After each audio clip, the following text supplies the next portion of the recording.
Here's a statistic that might shock you. According to HubSpot's latest research, 61% of businesses say that generating traffic and leads is their biggest marketing challenge. And here are two more stats.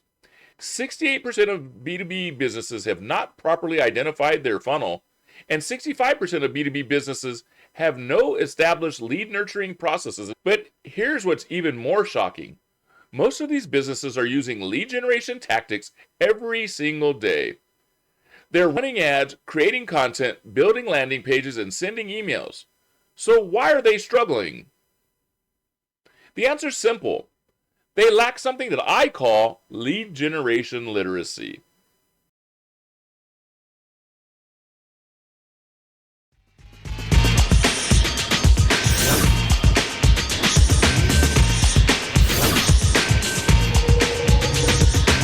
I'm your host, Joe Sayles Jr. Welcome to Flip Your Marketing Flops, the digital marketing and lead generation podcast. Welcome to Flip Your Marketing Flops, the podcast, providing weekly episodes of presentations, interviews, and conversations with marketing professionals and industry experts discussing common marketing mistakes and how to prevent them. If you're an entrepreneur, local service-based business owner, small business marketer, or a new digital marketing professional, and you don't normally have access to insider marketing knowledge, then this podcast is for you. My purpose is to teach you the hacks, tips, and secrets that will prevent common marketing mistakes, saving you both time and money. I'm Joe Sayles Jr., lead generation strategist and the host of Flip Your Marketing Flops.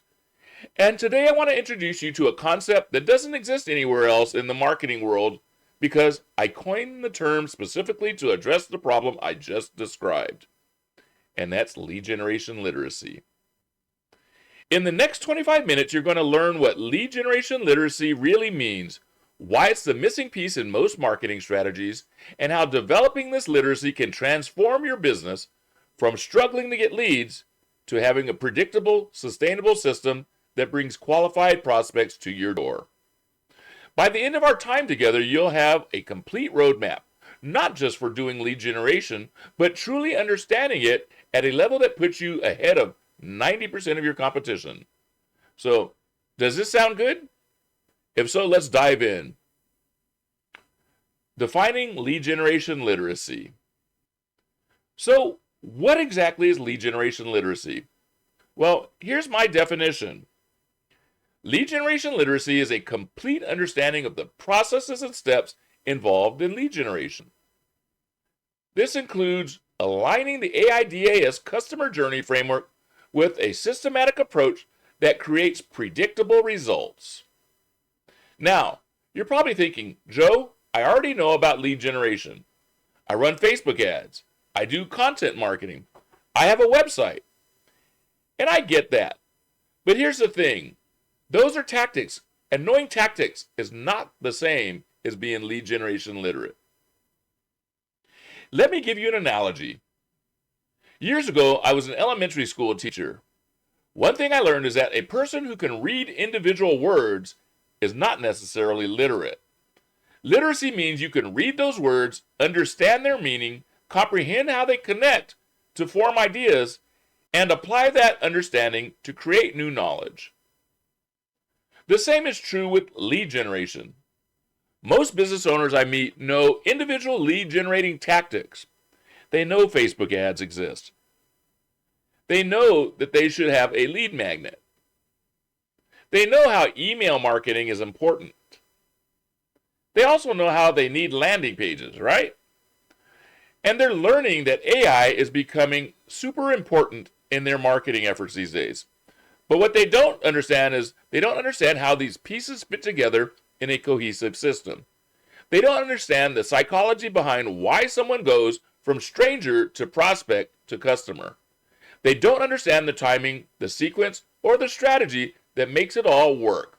And they definitely don't know how to map it out into sequences and campaigns. This is why businesses spend thousands of dollars on ads that don't work and they don't convert. This is why they create lead magnets that nobody downloads. This is why they send emails that get ignored. They're using tactics without understanding the underlying literacy, the fundamental knowledge of how and why lead generation actually works. When someone begins to become lead generation literate, they understand the reasons behind stats like 63% of leads who inquire about your business won't convert for at least 3 months, according to startupbonsai.com. This leads them to search for ways to nurture leads until they're ready to purchase. According to Salesforce, research companies that are excellent at lead nurturing generate 50% more sales-ready leads at 33% lower costs. But you can't become excellent at generating more sales-ready leads without understanding lead nurturing. And you won't excel at lead nurturing without first becoming lead generation literate. When you develop true lead generation literacy, you stop the proverbial throwing spaghetti at the wall and hoping something sticks. You don't just decide to use Facebook ads without supporting reasoning. You know what specific lead magnets should be used and when and where to use them. And you know what you should be saying in your content marketing at different stages of a buyer's journey. When you develop true lead generation literacy, you start making strategic decisions based on understanding. You start seeing your marketing as a system, not a collection of random activities. Now, let's look at the foundation, understanding your customer journey. The foundation of lead generation literacy is understanding your customer's journey to becoming a lead and then a customer. The framework I use to define this process is the AIDAS model. Now, you might have heard of AIDA, and there are many slight variations to it. I define the stages as awareness, interest, decision, and action. And in the model I use, S stands for sales, but it also has a couple of other meanings that I'll share at another time. Let me break this down for you. Awareness, also known as the attention stage, this is where most businesses think lead generation starts. But here's the first literacy lesson. Attention without context is worthless. You need to capture attention from the right people at the right time with the right message. Then they truly become aware of you. This isn't about being loud or flashy. It's about making them aware of your business and being relevant to someone who has a problem that you can solve. For example, if you're a business coach, capturing the attention of someone who just started their business is different from capturing the attention of someone who's been in business for 5 years and is hitting a plateau. The message, the channels, and the approach all change based on where that lead is in the buyer's journey. Interest. When you effectively capture the prospect's attention and make them aware of your solutions, they begin to show interest by becoming a true lead, which is someone who has provided you with their personal information in exchange for educational information. Now, you need to develop genuine interest. This is where most people make a big mistake. They immediately try to sell. But this is the wrong time to try and sell. In this stage, interest isn't about your product or service. Instead, it's about their problem and their desired outcome. They're looking at you or your product from a whiff 'em or what's in it for me perspective. So don't whiff here. One other thing I want to bring up here is that if you have somebody who's joined into a webinar or a workshop, then they're with you longer. And so if they're with you that length of time, then they get to know, like, and trust you, and it's an okay time to sell. But without doing anything to build that know, like, and trust in the time frame, like if you're just trying to give them something and then tell them, go to this page to buy, that's not going to work. A lead generation literate marketer knows that interest is built by demonstrating understanding of the potential lead's problems or desires, rather than by highlighting features. When someone feels understood, they become interested in learning more. The decision, also known as the desire stage. This is where psychology meets strategy. In this stage, their desire creates a decision. Desire isn't created by telling someone what you do. It's created by helping them envision what their life looks like when their problem is solved. You're painting a picture of their transformed reality. Here's what most businesses miss. Desire has to be for the outcome, not the process. No business owner wakes up wanting a sales funnel. They wake up wanting more customers, more revenue, and more freedom. The sales funnel is just the vehicle. As you increase their desire to reach their outcome by using your solution, they decide to take action. Action. When a lead has made a decision, they begin actively seeking to solve their problem by taking action. This is the action stage, where the goal is to help the lead make a purchase, the final step in the AIDAS buyer's journey model. The action stage is a great place in the buyer's journey for challenges and workshops that help the lead see a part of the solution materialize for their transformation. Another thing about the action stage is this is where most lead generation dies. Why? Not because the offer isn't good, but because the action isn't clear, it isn't easy, or it doesn't feel like the next logical step. Action in lead generation literacy isn't about forcing someone to buy, it's about making it ridiculously easy for them to take the next logical step in their journey. So now we're at the sales stage. And later on, you're going to learn that I actually use 4 S's for the AIDAS model. But sale is the primary one, and so we'll stay focused on that here. From the lead's perspective, even though you've shown logical reasons to take the next step, sometimes the lead needs a nudge to make their purchase sooner. From the seller's perspective, as the lead enters this stage, you should be prepared to offer promotions, special offers, or discounts to help close the sale immediately. In the perfect scenario, the lead makes a purchase and becomes a customer. This is the sales stage, and in this stage lives another S that stands for support.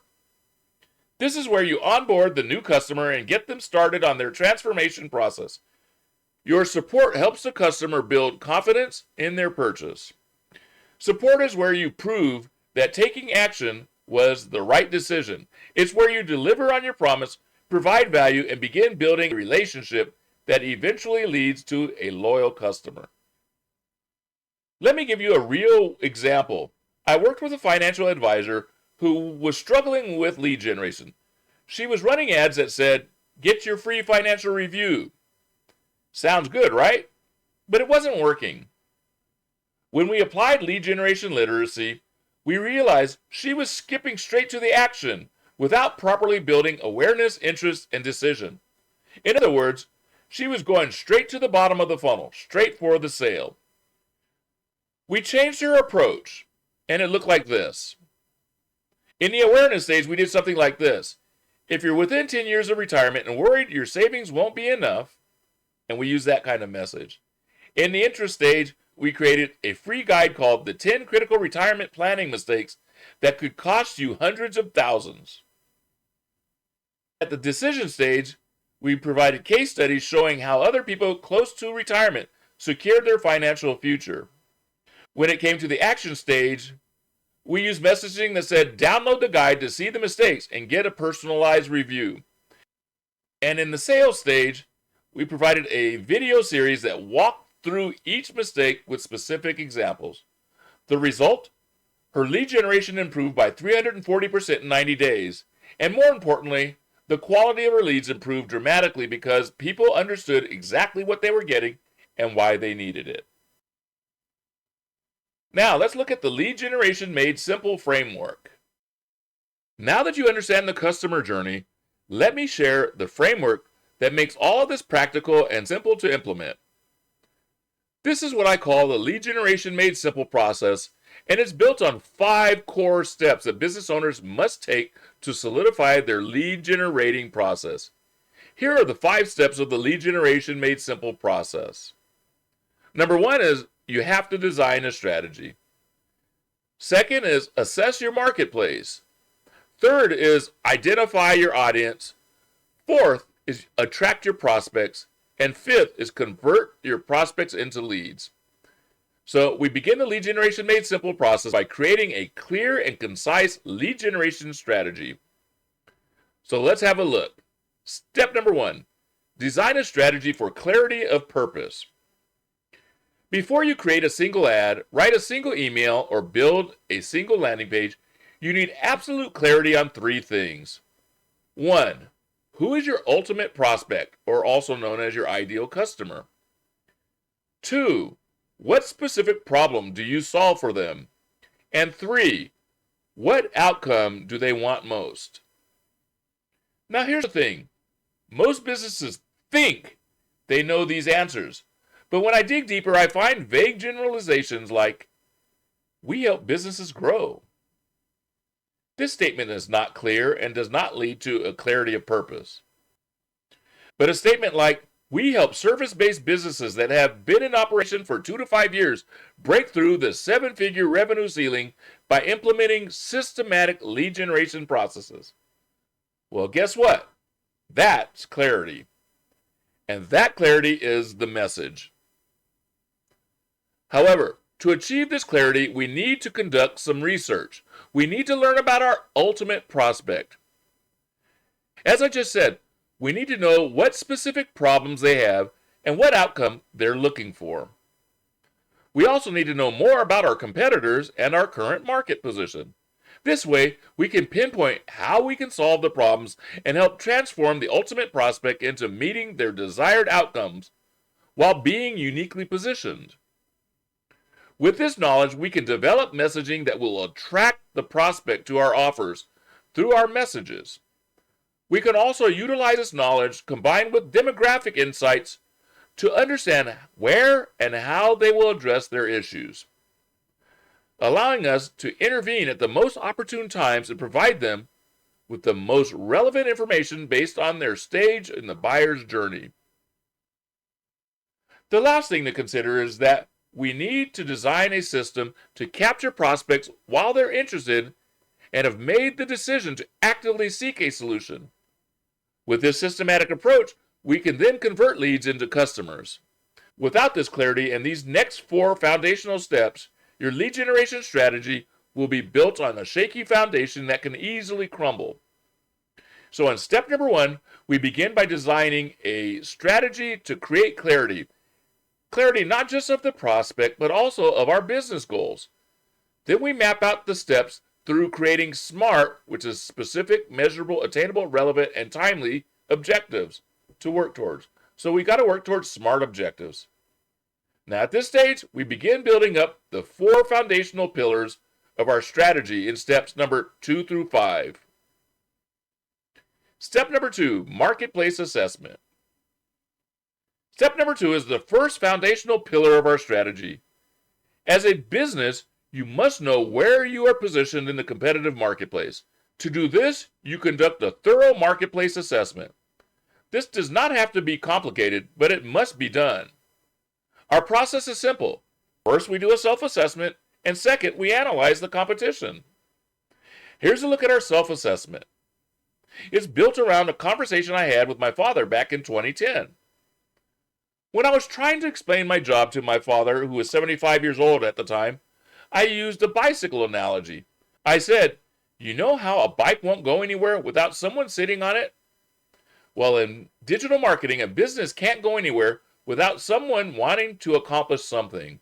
And that's usually the head of the company, the CEO, and all of those people. Then I said, you know how you can't take your bicycle anywhere without having handlebars? Well, I help business owners make a marketing strategy, the bicycle equivalent of adding handlebars. Then I said, a bicycle can't be put together without a frame, right? So I help business owners design and create a suitable frame for their goals in their business. And this is a platform for their internet presence, like a website. And he easily understood that.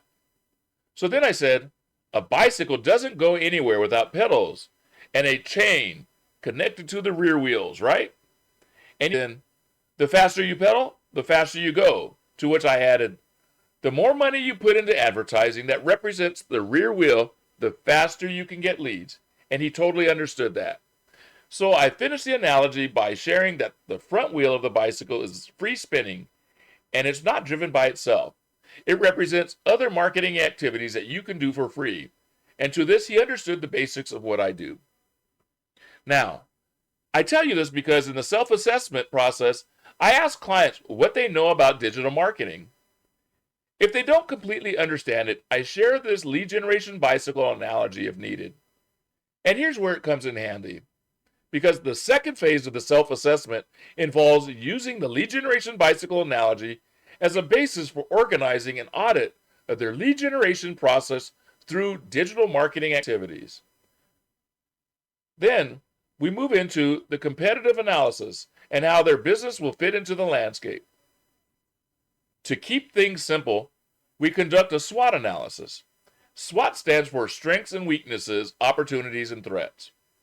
Now, strengths and weaknesses are from an internal perspective of your business, where we analyze the business's strengths and weaknesses. What do you do great? What do you need to work on? But we also look from an external point of view, and opportunities and threats are viewed from that external perspective. Here we identify where the business can offer unique value and also what threats may exist to achieving success in the marketplace. Once we complete these activities, it's time to move forward to step number 3 and focus on narrowing our target market. Step number 3, define your target market. Step number 3 is where we move into the second foundational pillar of our strategy. As I mentioned earlier, when I ask a business what they do, they typically respond with something like, "We help businesses grow." Well, step number 3 involves identifying the specific details that the prospect is looking for.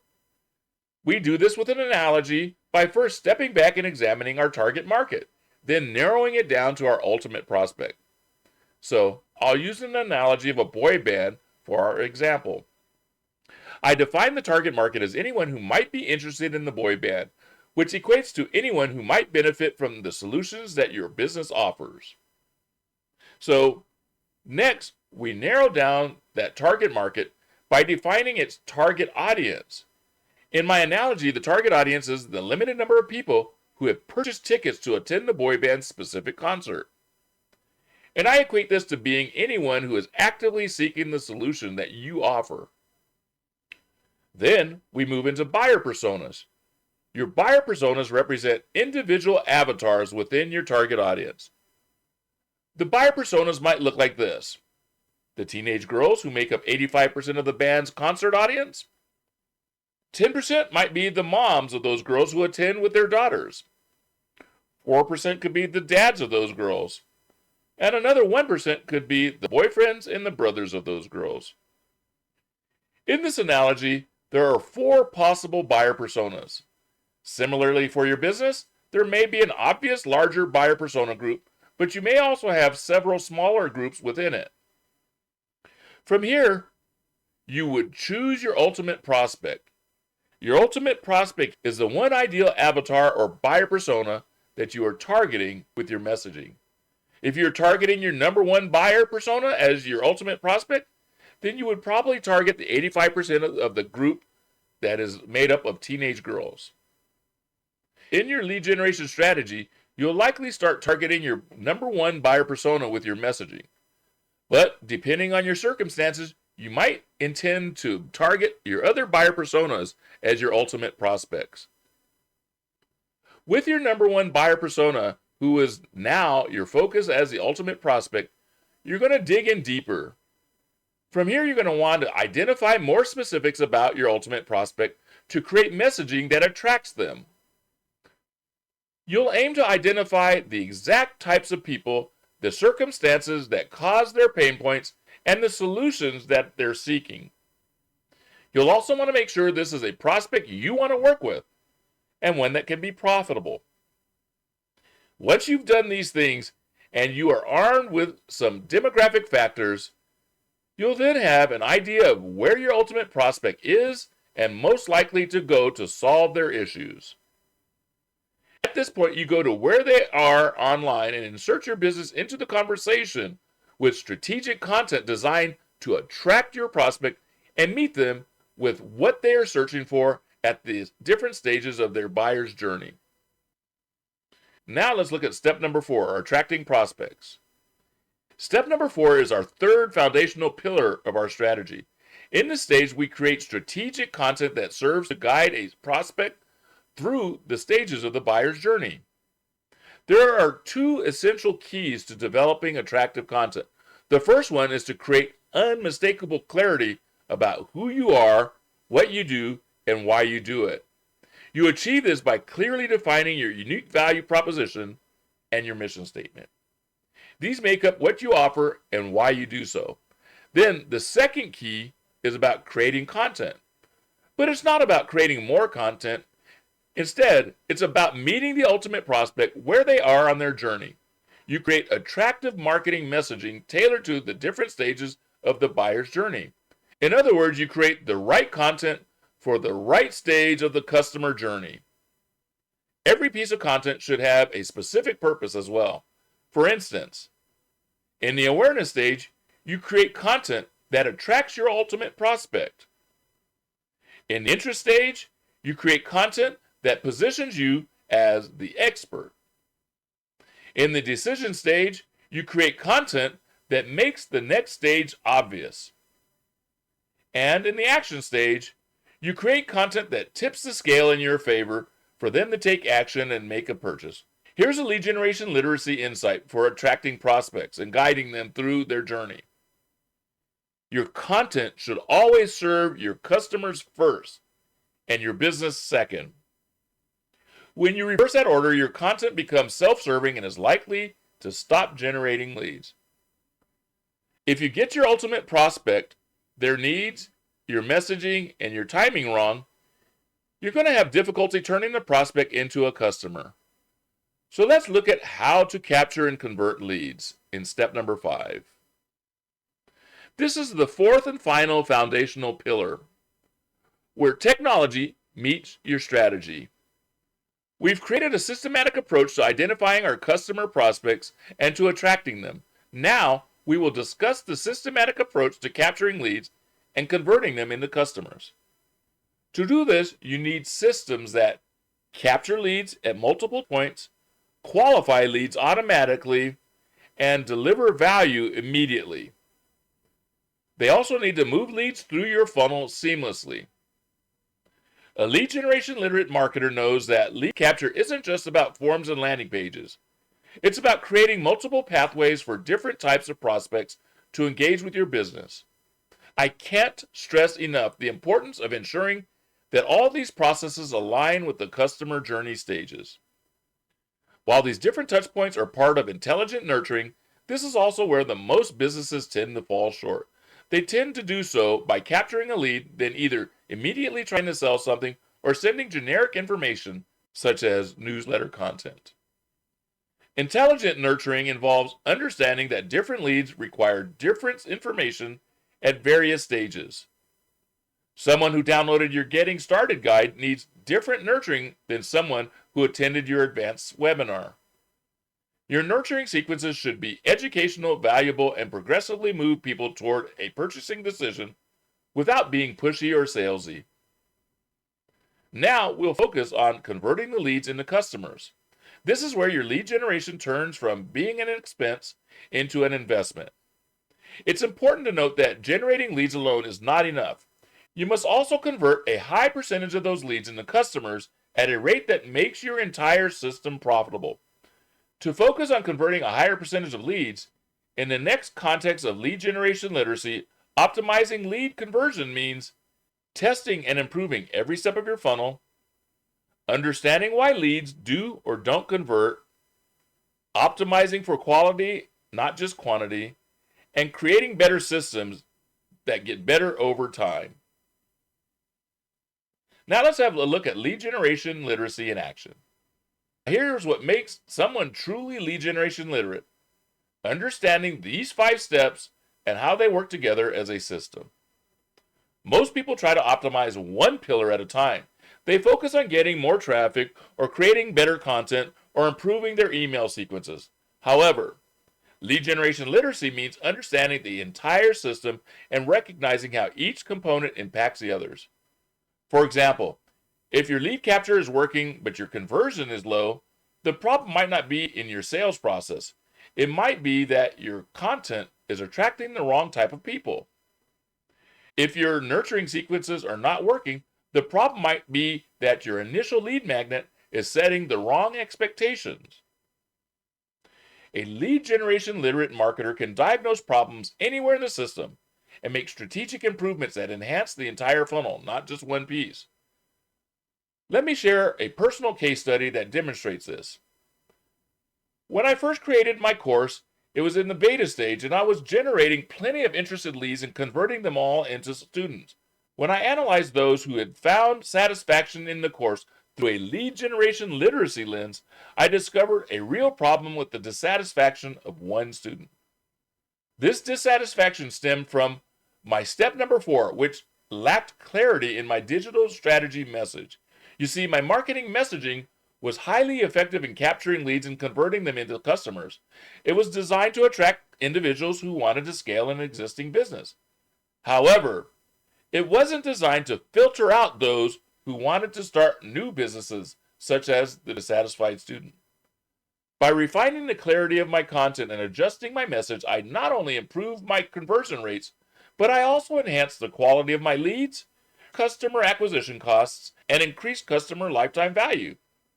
That's the power of systematic thinking. Now, building your lead generation literacy, it begins with an honest assessment of your current situation. Ask yourself these questions. Can you clearly articulate your customer's journey from a problem awareness to purchase decision? If you can't map this out yet, step by step, you're not lead generation literate yet. Do you understand why your current lead generation works or doesn't work? If you're running tactics without understanding the strategy behind them, you're not literate yet. Can you predict how changes in one part of your funnel will affect other parts? If you're making isolated improvements without seeing the bigger picture, you need to develop your literacy. And do you have systems in place, or are you just using tactics? Tactics are what you do, and systems are how you think. So here's how to start building your lead generation literacy. Step 1. Study your current customers. Interview them. Understand their journey. What were they thinking before they found you? What convinced them to take action? What almost stopped them from buying? This research becomes the foundation of your literacy. Step 2. Map your entire customer journey using the AIDAS framework. Identify gaps, weak points, and opportunities for improvement. Step number 3. Audit your current lead generation against the 5 steps. Where are you strong? Where are you weak? And what's working? What's not working? Step number 4. Start thinking in systems, not tactics. Before you implement any new strategy, ask yourself, how does this fit into my overall system? How will this affect the other parts of my funnel? And the last thing I can tell you is, don't try to learn everything at once. Start with one step, master it, then move on to the next. But always keep the bigger picture in mind. Now let's start to wrap this up. Here's what I want you to understand.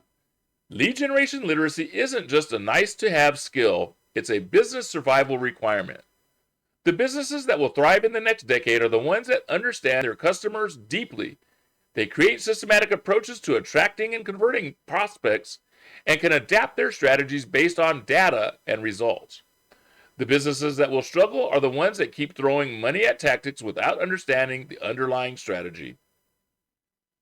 If what I shared today resonates with you and you want to develop your own lead generation literacy, I have several ways I can help. First, subscribe to my podcast, Flip Your Marketing Flops, where I share these insights weekly with real case studies and actionable strategies. Second, you can grab my Entrepreneur's Lead Generation Literacy Toolkit at www.leadgenerationmadesimple.net/literacy-kit. That's leadgenerationmadesimple.net/literacy-kit. Third, if you want to go deeper, work with me directly to develop your lead generation literacy and utilize a simple process to build a predictable lead generation system for your business, then book a strategy call with me at calendly.com/envydigisol. That's ENVYDIGISOL. And remember, the Envy Digisol stands for my business, Envy Digital Solutions. But regardless of how you choose to move forward, start thinking about your lead generation differently. Stop looking for the next shiny tactic and start building your literacy. Because when you truly understand lead generation and become lead generation literate, you don't just improve your marketing, you transform your entire business. The difference between a business owner who knows tactics and one who has developed lead generation literacy is the difference between hoping for results and creating them systematically. Which one do you want to be? I'm Joe Sayles Jr., and I'll talk with you soon. Flip Your Marketing Flops is the digital marketing and lead generation podcast where you can listen in on the latest digital marketing and lead generation trends and tips through conversations with marketing professionals. We're helping service businesses and entrepreneurs produce better marketing results. Tune into our latest episode on your favorite listening platform. Get involved with the show. There are many ways to do so. You can email me here at the show. Just use joe@flipyourmarketingflops.com. If you enjoy the content on this channel, let me know. If you have a digital marketing topic you would like to know more about, tell me about it. And if there is someone you think I should have on the show, just give me their name. You are crucial to the success of this show, just as I want to be helpful in the success of your business, and I want to give you information you want to know about. So be sure to subscribe to this channel, hit the like button, and comment below. For more information, visit flipyourmarketingflops.com. Remember, every marketing flop is just a lesson waiting to be flipped.